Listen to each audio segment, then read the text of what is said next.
O dia era para ser de alegria. Solan Sampaio levou sua família para um parque de diversões, um daqueles dias perfeitos, com cheiro de algodão doce e gritos de euforia. Mas o céu, antes azul e limpo, de repente se rasgou. Primeiro um ponto prateado, depois uma bola de fogo descendo em alta velocidade. Ninguém entendeu o que era até ser tarde demais. Um satélite descontrolado colidiu com o parque, transformando a roda gigante numa escultura retorcida de metal e desespero. O caos foi instantâneo. Gritos, fumaça, sirenes. O mundo que Solan conhecia desmoronou em questão de segundos. No meio da confusão, enquanto tentava proteger sua esposa e filhos, um homem surgiu das sombras. Ele era alto, com um olhar que parecia carregar o peso do mundo. Seu nome era Schmidt. Ele não gritava, não corria. Sua calma era assustadora em meio ao pânico. Ele se aproximou de Solan e disse com uma voz firme: "Isso é só o começo. O mundo como vocês conhecem está prestes a acabar." Solan, atordoado, mal conseguia processar as palavras. Schmidt continuou, apontando para o horizonte. "Há um navio, o Esperança. Ele é a única saída. Estamos reunindo aqueles que podem reconstruir, aqueles que têm valor. Vocês têm uma escolha: ficar aqui e perecer com o resto, ou vir comigo e ter uma chance de sobreviver." Ele entregou a Solan um pequeno cartão com coordenadas e um horário. "A decisão é sua, mas o tempo está se esgotando." O caos ao redor deles era a prova viva de suas palavras. Sirenes se multiplicavam. O cheiro de queimado ficava mais forte. O mundo lá fora estava em colapso. Solan olhou para sua família, para os rostos assustados de seus filhos, para os olhos de sua esposa, buscando uma resposta que ele não tinha: confiar em um estranho. Em uma situação como essa, a desconfiança é o primeiro instinto. Quem era Schmidt? Um salvador ou um aproveitador se beneficiando da tragédia? Mas ao mesmo tempo, que outra opção eles tinham? Ficar ali significava enfrentar um futuro incerto, violento e provavelmente curto. O parque de diversões, antes um símbolo de alegria, era agora o prenúncio do apocalipse. A proposta de Schmidt, por mais absurda que parecesse, era a única luz, a única promessa de um amanhã. O navio Esperança soava como uma arca moderna, uma última chance para a humanidade. A dúvida consumia Solan Juntersay e a Schmidt significava abandonar tudo o que conheciam, entrar em um navio com estranhos, rumo a um destino desconhecido, sob o comando de um homem misterioso. Seria uma comunidade de sobreviventes ou uma prisão flutuante? Schmidt havia mencionado aqueles que têm valor. O que isso significava? Que tipo de seleção estava sendo feita? Ele olhou novamente para o cartão em sua mão. As coordenadas, o tempo limite. Cada segundo que passava tornava a decisão mais urgente. O chão tremia com novas explosões à distância. Não era apenas o parque. A cidade inteira estava sendo engolida pela catástrofe. A promessa de ordem e segurança dentro do Esperança era tentadora demais para ser ignorada. Ele precisava decidir. A vida de sua família dependia disso. O instinto de proteção gritava para que ele corresse para longe de Schmidt. Mas a lógica fria da sobrevivência sussurrava que o homem poderia ser sua única salvação.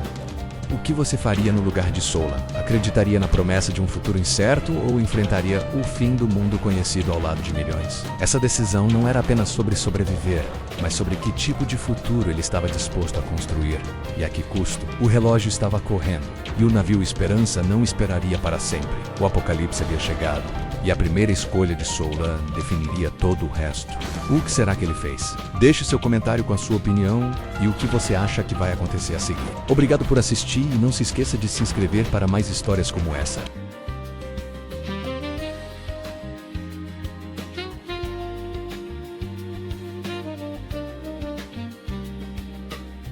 Eles encontram refúgio temporário dentro de uma van descaracterizada, estacionada na periferia do complexo da Disney. A chuva lá fora transforma-se em pedras de gelo do tamanho de bolas de golfe bombardeando o teto do veículo com um som ensurdecedor, como se o céu estivesse apedrejando a terra por seus pecados.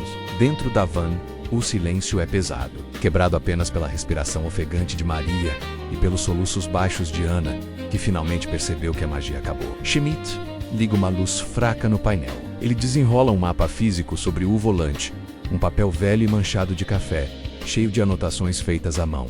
Não há GPS, não há telas digitais, apenas papel e tinta. Escutem bem, porque não vou repetir, diz Schmidt, olhando nos olhos de Solan. O mundo como vocês conhecem acabou.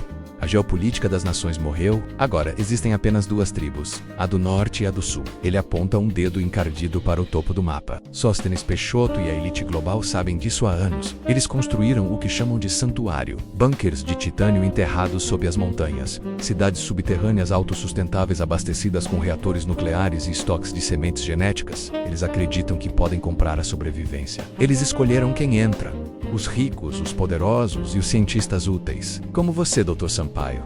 Solon sente o gosto amargo da bile na boca. Então eu estou na lista dele. Ele pergunta: você está? Confirma Schmidt com um sorriso cínico. Mas não, sua família. Para seus teens, uma esposa e 2 filhos são peso morto. Eles consomem recursos. Se você for para o norte, eles separarão você. Você viverá em um laboratório dourado, trabalhando para manter o sistema de ar deles funcionando, enquanto Maria e as crianças ficarão nos campos de triagem, do lado de fora dos portões. Maria solta um grito abafado, cobrindo a boca com as mãos. O horror da escolha é palpável. Schmidt não dá tempo para o luto. Ele desliza o dedo para a parte inferior do mapa, para o vasto branco da Antártica. Mas existe outra opção: o Plano do Sul. O capitão acredita em algo diferente. Ele acredita que a inversão dos polos vai mover a zona habitável. O gelo vai derreter. A Antártica será o novo Éden. Mas para chegar lá, precisamos atravessar o inferno no mar. O navio Esperança, murmura Solon, lembrando-se do nome que Schmidt mencionou no parque. Exato, diz o velho alemão. É um cargueiro reformado. Não tem luxo, não tem piscina aquecida. O que temos é uma comunidade. No norte, a moeda é o medo e a obediência.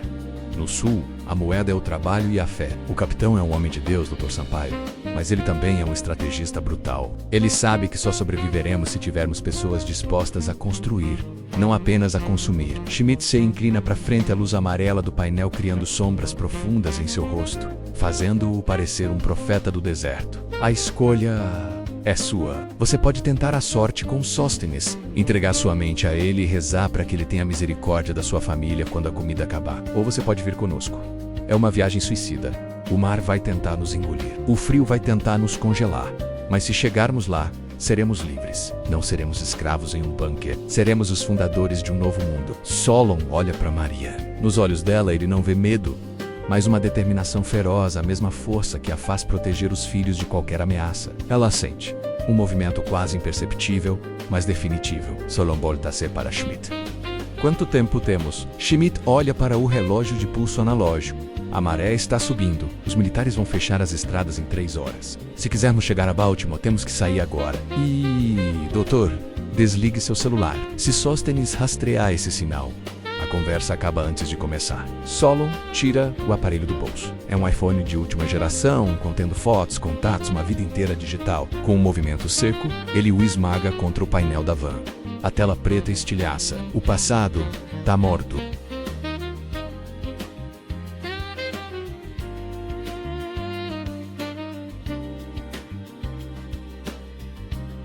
A volta para o hotel é feita em um silêncio sepulcral, quebrado apenas pelo ritmo frenético dos limpadores de para-brisa lutando contra a tempestade de granizo. A decisão foi tomada na van escura com Schmidt, mas a execução dela carrega um peso que Solon jamais imaginou suportar.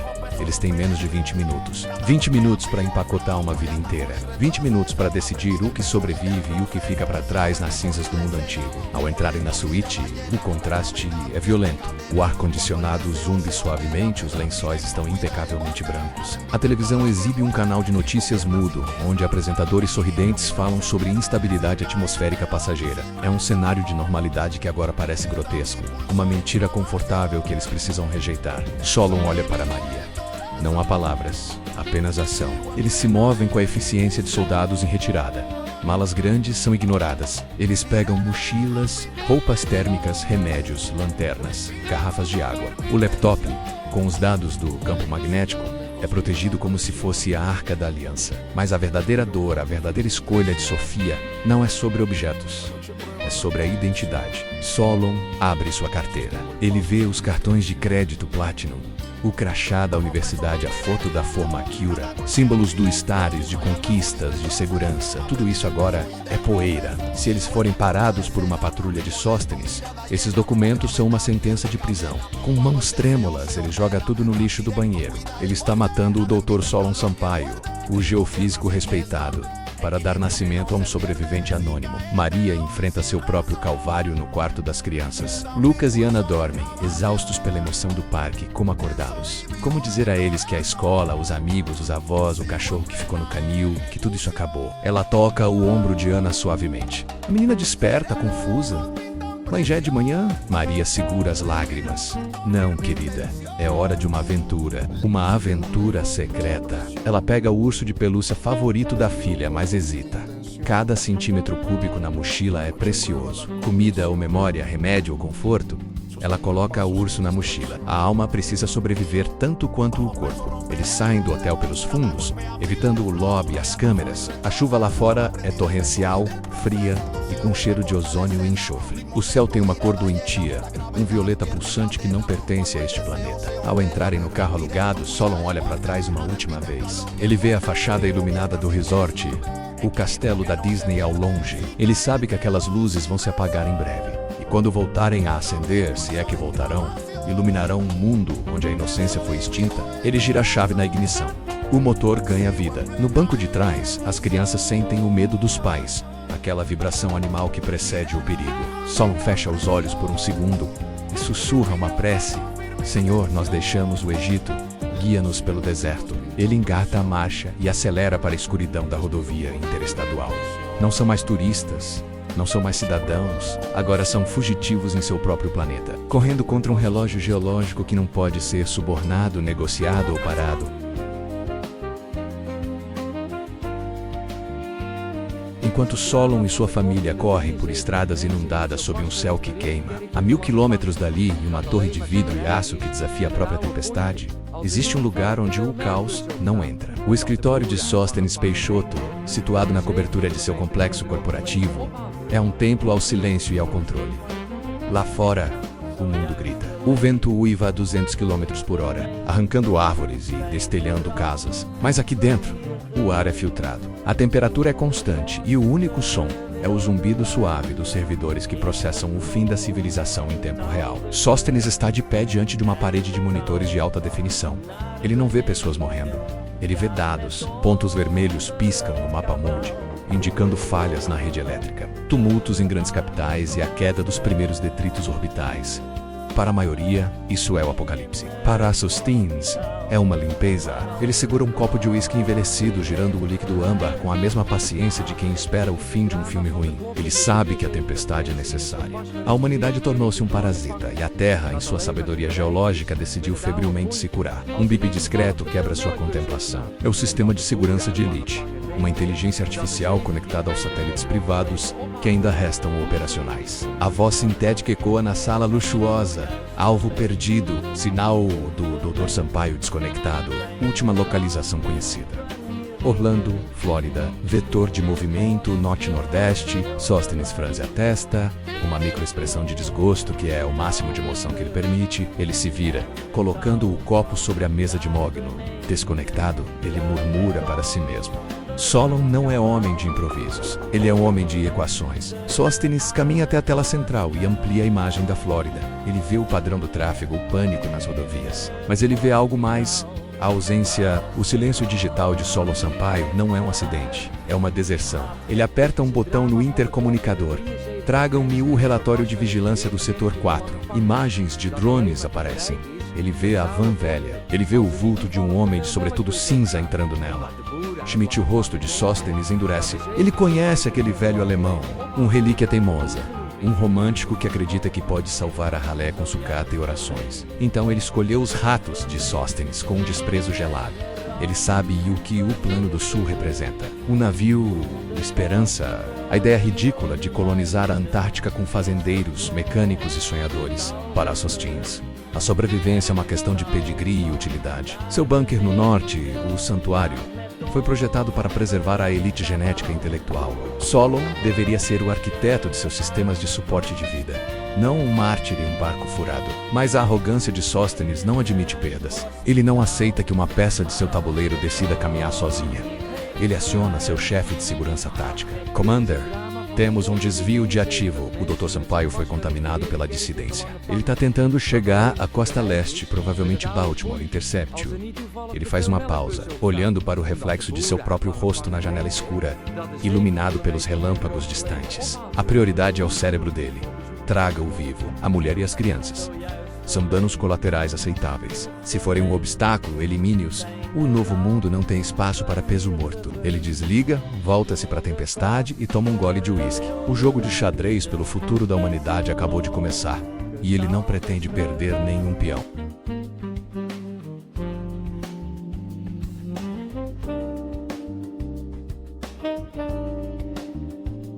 A estrada para a costa leste não é uma viagem, é uma travessia pelo purgatório. A tempestade de granizo deu lugar a uma chuva negra e oleosa, carregada de cinzas vulcânicas trazidas pelas correntes de jato que já começaram a enlouquecer. Dentro do carro, o rádio é o único elo com o mundo que está morrendo.